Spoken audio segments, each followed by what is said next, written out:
Assalamu alaikum everyone. So this is Dr. Madiha Arif here, the admin of your group, Dr. Madiha Arif's Health Diary. I just thought that I'll make a little short video. Well, I always say that before every video.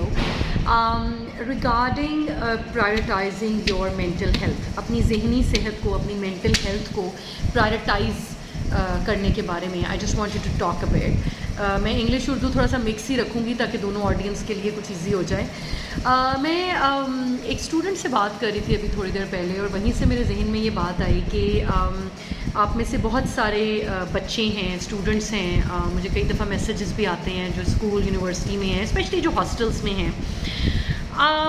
कई दफ़ा हम अपने ऊपर बहुत ज़्यादा pressure ले लेते हैं.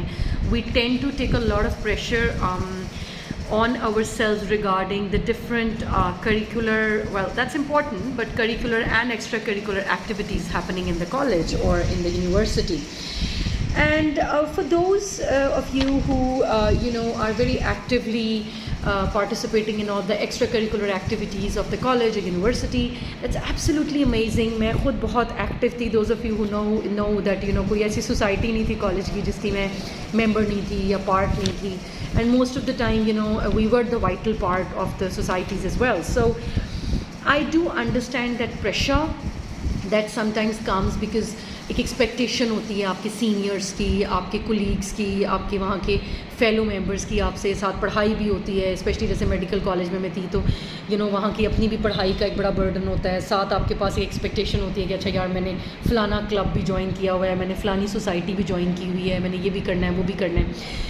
So I will actually really advise you guys to try to keep a balance. जहाँ तक एक बैलेंस रखा जा सकता है और जहाँ पे आपको ये लगे कि आपको नो कह देना चाहिए या you need to draw that line कि जहाँ पे अब आपकी कैपेसिटी दिमाग की ओवर हो रही है और आपने अपनी पढ़ाई को भी टाइम देना है, अपनी ज़्यादा इम्पॉर्टेंट प्रायोरिटीज़ को भी देखना है जिसमें सबसे पहले आप खुद आते हैं, मेंटल हेल्थ आती है.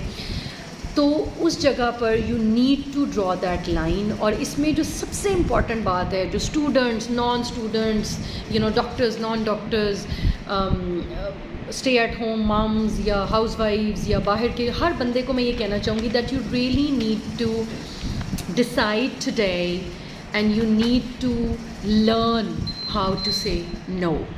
Because saying no is actually the first step towards you looking after your mental health. जब आप ये डिसाइड कर लेते हैं कि यार ये अब काम मेरी दिमाग की कैपेसिटी से ज़्यादा हो रहा है, मुझे बर्डन कर रहा है, इतना ज़्यादा कर रहा है कि अब मैं परेशान हो रही हूँ या हो रहा हूँ, तो उस लेवल पे you should learn to say no. तो मेरा आज का मैसेज ये है कि लेट्स स्टार्ट लर्निंग. और मुझे पता है कि कभी कभी it gets a bit hard, मुश्किल हो जाता है. कुछ ऐसे रिश्ते होते हैं, कुछ ऐसे मौके होते हैं जहाँ पे हम फ़ौरन से नो नहीं कह सकते. बट जहाँ जहाँ पॉसिबल हो, I will really advise you guys to learn to say no for your own mental health, for your own peace of mind. Prioritize yourself first ताकि आप अपने से रिलेटेड रिश्ते और काम और पढ़ाई और एक्टिविटीज़ को अच्छे तरीके से मेंटेन कर सकें. Alright, so learn to say no. ना कहना सीखें. जहाँ जहाँ पॉसिबल हो अपनी प्लेट को उतना भरें जितना आप खा सकते हैं, विच मीन्स दैट अपने जो आपकी लिस्ट है कि मैंने ये काम करना है, वो काम करना है, उसको उतना फिल करें जितना आपकी कैपेसिटी है. और ये हम सब मिस्टेक करते हैं. I do it all the time, that you just say yes to everyone and then ultimately you suffer, your mental health suffer, and that is not right. Yeah, okay, so signing off today with this message, just learn to say no, look after yourself, prioritize your mental health before anything else. Allah Hafiz. Thank you so much.